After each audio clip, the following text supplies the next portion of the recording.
Good morning, ladies. I am so pleased to be with you this morning.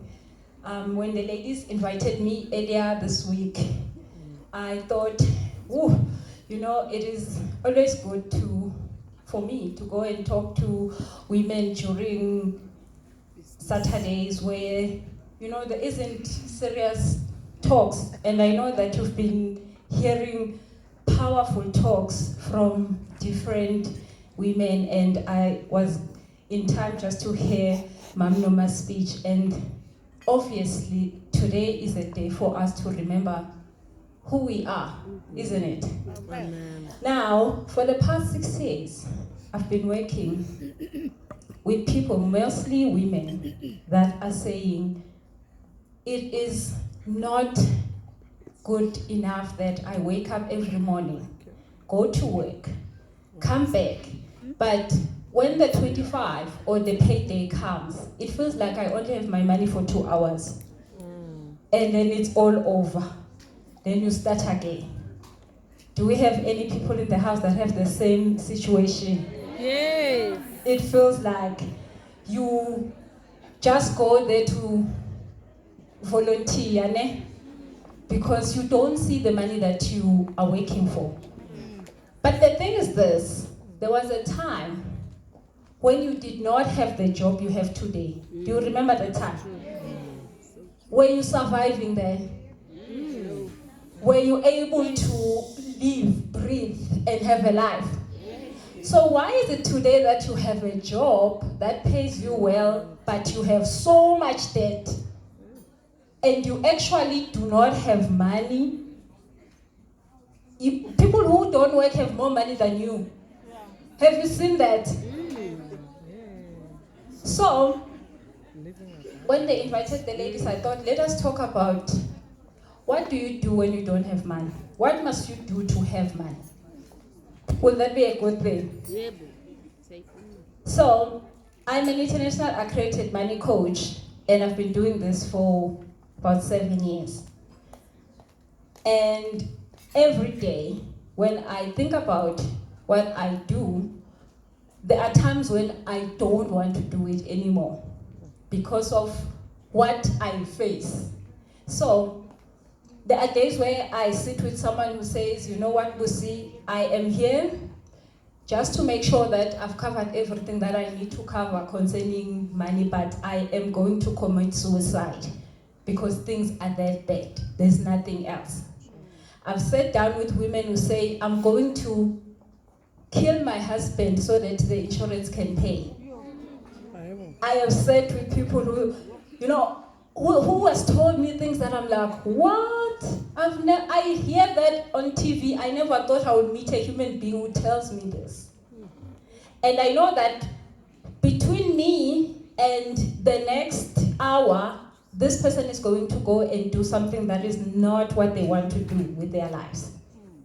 And something must change in that hour. And I'm happy that on a daily basis, people's lives change.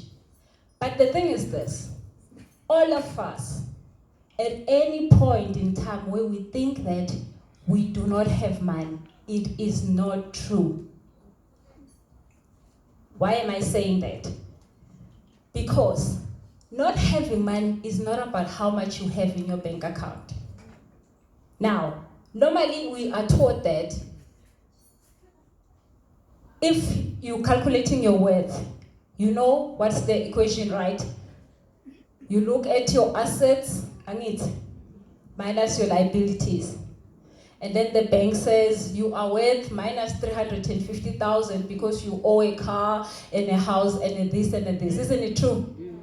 So you're going around thinking that I am worthless because I owe all these things, isn't it? So what does that mean? I don't have money. But that is just FNB or ABSA that is saying that to you. So if something happens, really a miracle, tomorrow you wake up, you have won the lotto, you have 3 million, would you still be worthless or not having a net worth that's positive? Things would have changed, right? And all of a sudden, they'll be saying, now you are worth this much and this much.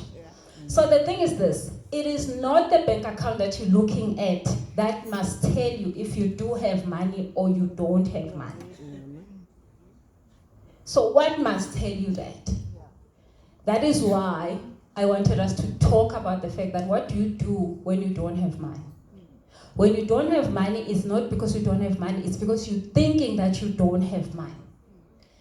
When you continually think that you don't have money, what happens is that you create circumstances and situations in your life that shows you that you don't have money.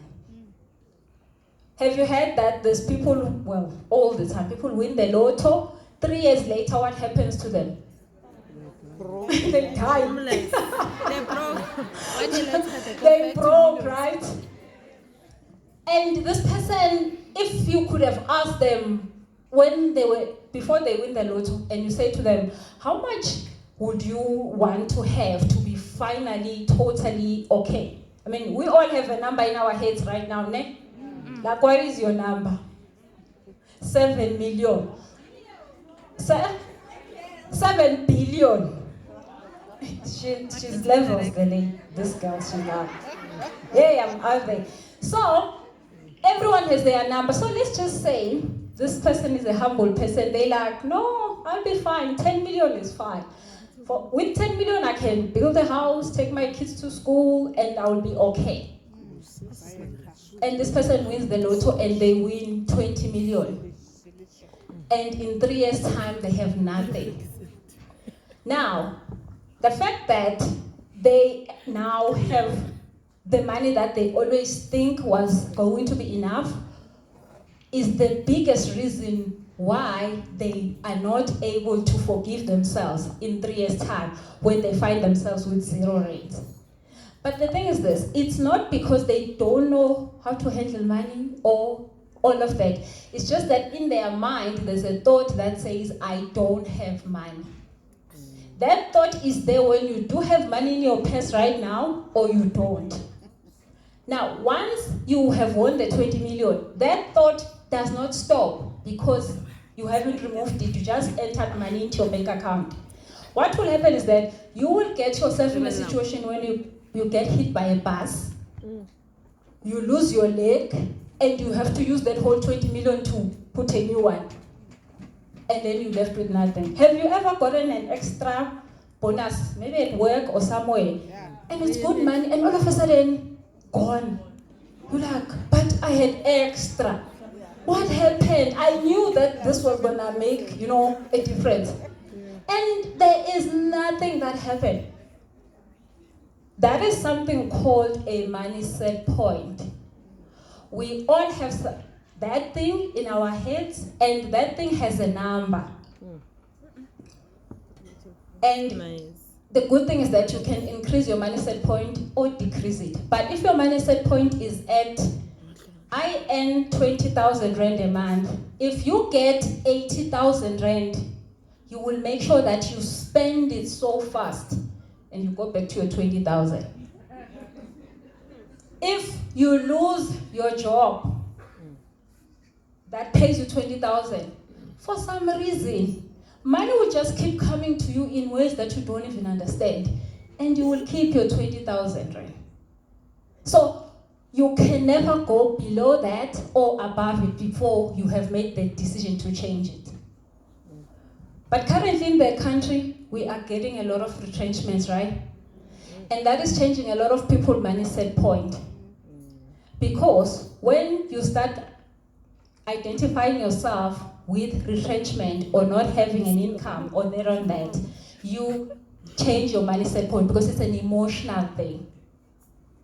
And you find yourself that if you do lose your work, you'll find yourself that you've moved from 30,000 to about 5,000 because now you believe that people who don't have a job can live on 5,000.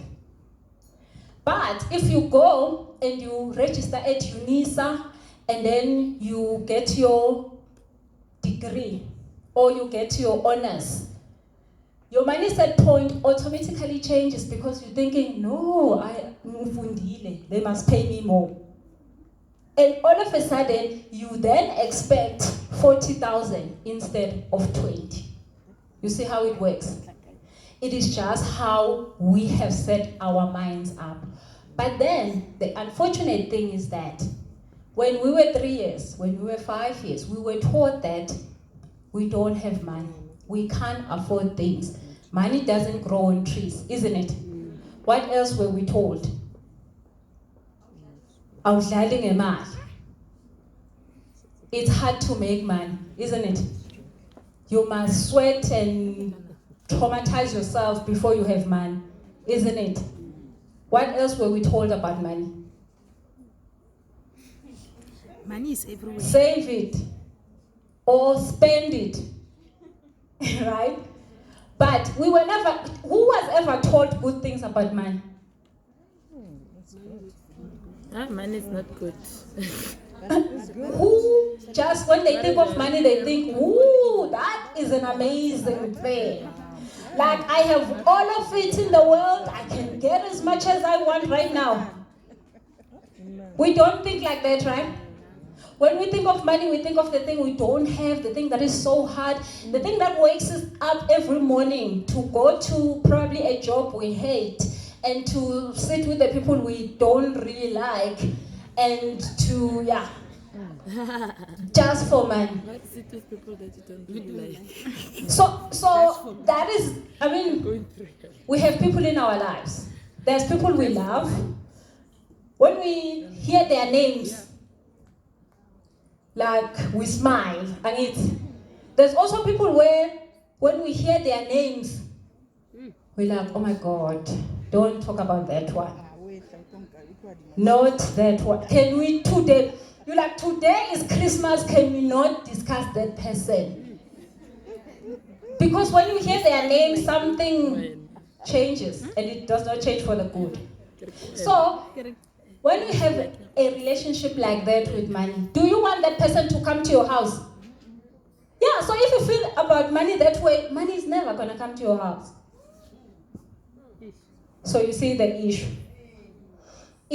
And that person is probably not because you want to kill them. It's just because there's something between the two of you. And if it could be resolved, you'll be fine, isn't it? But since it's not, then it's a no-go area. So, I want to give you ladies a few tips on what you must do when you think you don't have money, or when you feel like you don't have money, so that can come to an end. A lot of people, and I don't have time to give you my whole story on why I even became a money coach, or all the troubles I've seen with money, which ended me up here to be able to share with you. But what I can say is, from the age of 6, my parents died. So at 6, I was taught that you don't have parents, you must find money. Money will take care of you. So from that time until I was in tertiary, I was passed from one person to the next. Whoever could buy me shoes, buy me school uniform. Every year I was looking forward to a new school, well, obviously from that place where I could be taken care of. So you can imagine, I was always thinking, when will I have money? When will I have money? When, so that I don't have to beg people for things. I ended up being a people's pleaser, because no one is going to buy you a gym dress when you are not a good child, right? You must be a good girl. So I learned how to be a good girl, not for me, but for people. How many of us wake up every day just doing stuff for people? Because we want them to tick and say, yes, I approve of you. And we actually don't even know what we want. So, obviously, because I did not have parents, I was just making sure that everyone is happy with me. So, I went through that. But when I started working, I was like, yes, I have arrived in life. No more. I'm going to be able to take care of myself. I got myself in a nice IT job. I had studied IT, luckily. And I found out that this IT they were sitting, well, also me, and just talking to computers the whole day. There was no sawubona or whatever in the morning, if you got a hello, you probably have put enough makeup. Because they will not recognize you, people in IT. And I was thinking, this is so wrong. I felt it was wrong. I used to cry every lunch period because I could not fit in. It wasn't where I'm supposed to be. And you know when you're not supposed to be there, ne? I mean, waking up in the morning is the hardest. I was always sick. Have you ever been a job and you are putting in sick leaves almost every week because you just don't want to go to work? I did that. Like, I couldn't take the whole 5 days. It was too much. So, finally, obviously, it was affecting me, getting sick, all this. I now started to go to hospital. Have you been so happy they booked you a hospital? I see people in the house that do that. You're like, oh my God, thank goodness they've booked me in. Because, I mean, you could literally want to die just to not go there. So, that also happened. I changed jobs every year. Now, has it happened to you that you got the interview, you got everything, they just did induction, and then the HR person from another place calls you and they say there's a new job and you're like, maybe I should take that one. And I will work in a job and I will think, it's the job, it's the people, that's why I'm not happy. And then I will move to another one every year. They will give me a little bit more money, but still I will see that there's something wrong. Obviously, it was me. And 3 times in 3 years I was changing jobs and I saw that it was not them, it was me. Because I hated all of them. So I then decided to quit my job. At that time I was just about getting married. Now my mother-in-law could not believe this. I was quitting a job because I didn't like it. And then I was marrying her son. She's like, wow. Wow. What would you think if you were her? God, what's this? So, yeah, obviously. So, I quit my job, and at the time I didn't even know what I'm gonna do, but it was just too much for me. So I started my first business. I was about 25, 24. Yeah, it was just before that, probably I was 23. So, I quit, and then I heard that they say business is where you get money. Who has heard that? They say money is in business, right? Yes. It's a lie. Promise you a serious lie. You can make money with anything in this planet, guys. Anything. People who fetch your dustbins, they make millions.